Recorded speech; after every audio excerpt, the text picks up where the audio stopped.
جب رب کریم سے محبت ہوتی ہے نا اور محبت کا احساس ہوتا ہے دل میں، پھر سجدے لمبے ہوتے ہیں۔ عام آدمی تو نماز بھی نہیں پڑھ سکتا، اسے خدا سے محبت ہوتی ہے وہ تہجد بھی نہیں چھوڑ سکتا۔ وہ یہ محبت کی بات ہے نا، جس کو پیار ہوتا ہے اس کی تہجد بھی ہے، اس کی اشراق بھی ہے، چاشت بھی ہے، اس کے عمرے بھی ہیں، اس کے حج بھی ہیں، اس کے بار بار کعبۃ اللہ کے دیدار بھی ہیں۔ یہ محبت الہی ہے، جوش مارتی۔ ان لوگ سجدہ کرتے ہیں تو اٹھتے ہی نہیں، اللہ کے بندوں سے پیار کرتے ہیں اللہ کی۔ حضرت ابراہیم کو رب کریم سے اتنی محبت تھی، اتنا پیار تھا کہ وہ آپ کی زندگی کے ہر پہلو سے چھلکتا تھا۔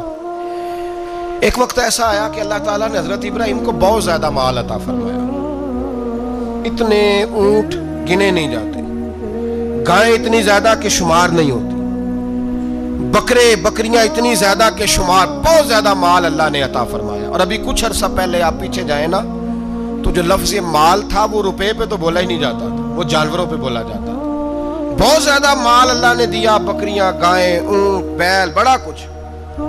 تو رب کریم نے فرشتوں سے فرمایا کہ واتخذ اللہ ابراہیم خلیلا، ابراہیم میرا دوست ہے۔ تو فرشتے کہنے لگے یا اللہ جسے اتنا کچھ دیا جائے اس نے دوست تو بننا ہی ہوتا ہے، تو نوازا ہی پڑا ہے، اتنا مال، اتنے کھیت کھلیان، اتنا کچھ۔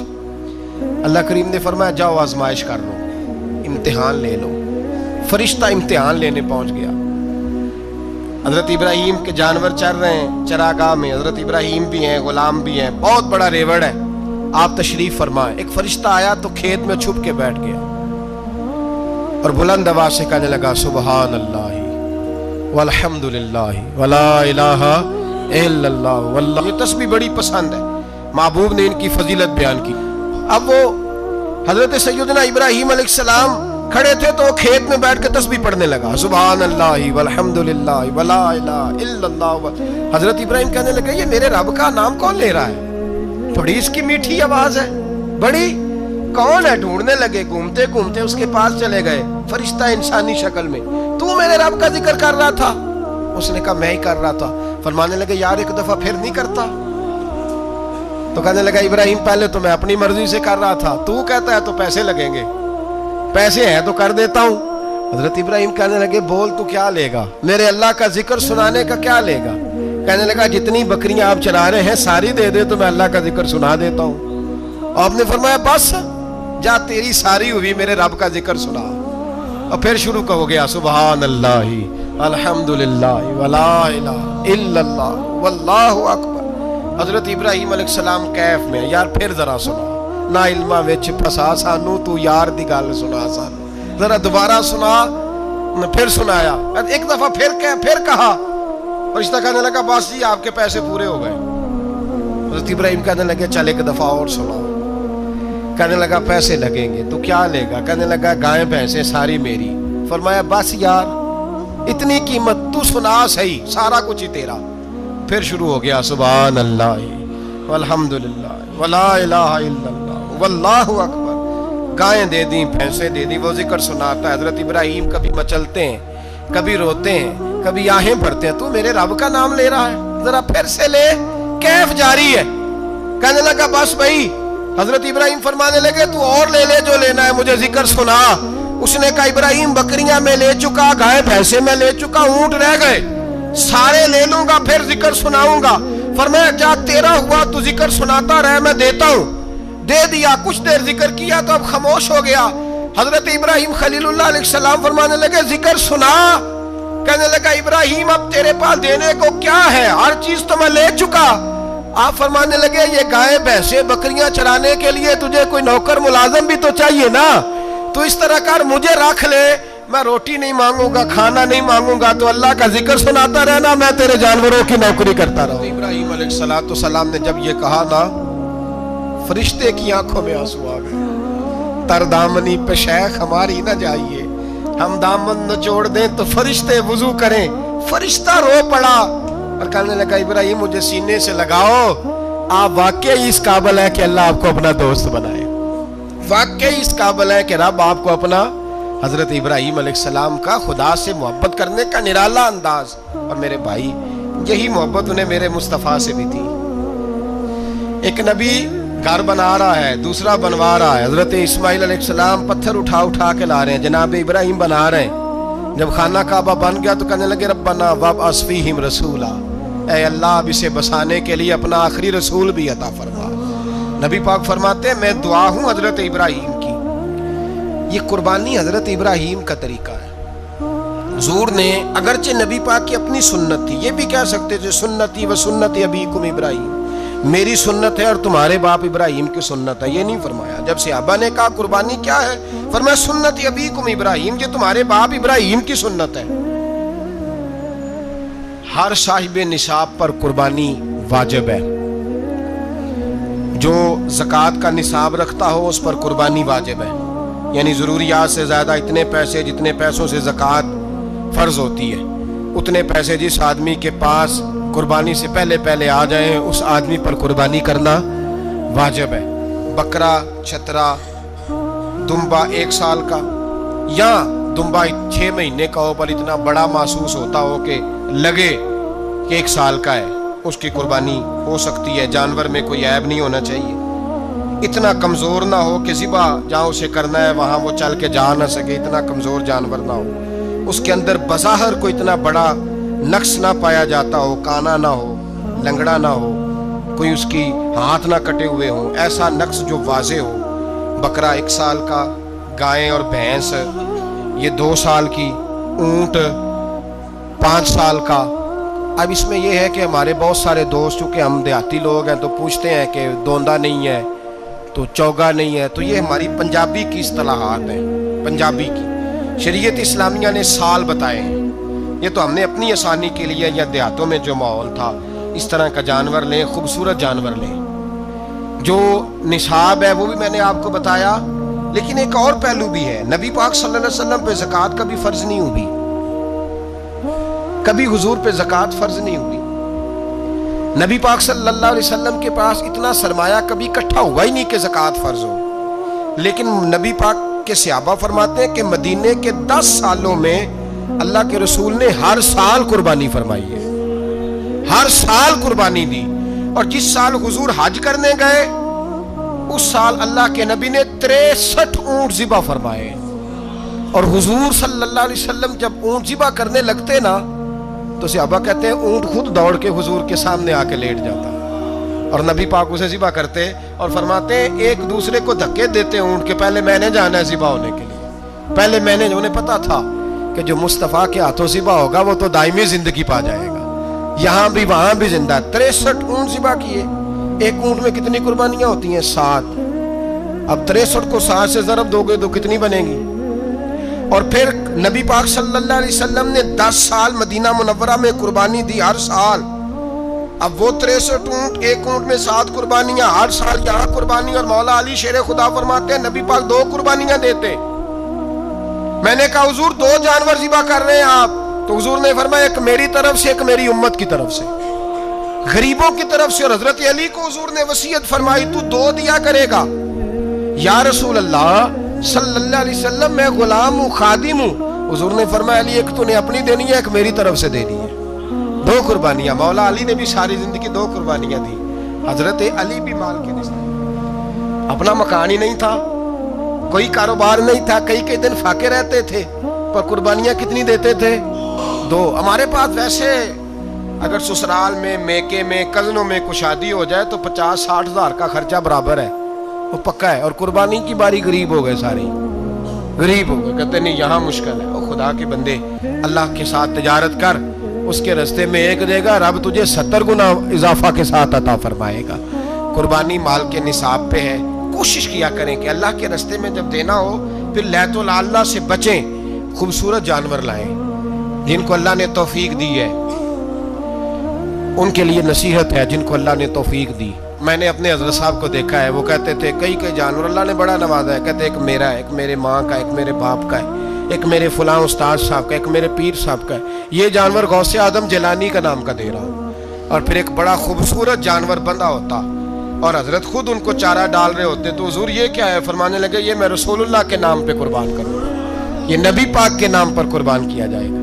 جن کو اللہ نے حیثیت دی ہے وہ کوشش کریں اپنے محبوب کی طرف سے بھی قربانی کریں، نبی پاک کے نام کی قربانی دے، خوبصورت سا جانور پیارا، پھر اس کی خدمت ہو، پھر اس کی قربانی دی جائے۔ اور نبی پاک کے نام پر قربانی دی جائے. حضور نے خود وصیت فرمائی حضرت ابو بکر صدیق کو. قربانی بڑا حسین عمل ہے, اور میرے نبی پاک صلی اللہ علیہ وسلم نے ناراضگی بھی فرمائی. ذرا خوگر حمد سے تھوڑا سا گلا بھی سن لے. میرے حبیب نے فرمایا جو طاقت کے باوجود قربانی نہ کرے وہ ہماری عیدگاہ میں عید کی نماز پڑھنے نہ آئے, وہ نہ آئے. اور یا رسول اللہ جو کرے گا, فرمایا قربانی کے جانور کا خون کا قطرہ بعد میں زمین پہ گرے گا, اللہ اس کے سارے گناہ پہلے معاف فرما دے گا, اللہ اس کے سارے گناہوں کو بخشے گا. قربانی کریں, خوبصورت انداز میں کریں, اللہ کی رضا کے لیے. بزرگوں نے لکھا ہے 3 حصے کرو گوشت کے, ایک گھر میں رکھو, ایک رشتہ داروں میں بانٹو, پڑوسیوں میں بانٹو, اور تیسرا فقط غریبوں کو دو.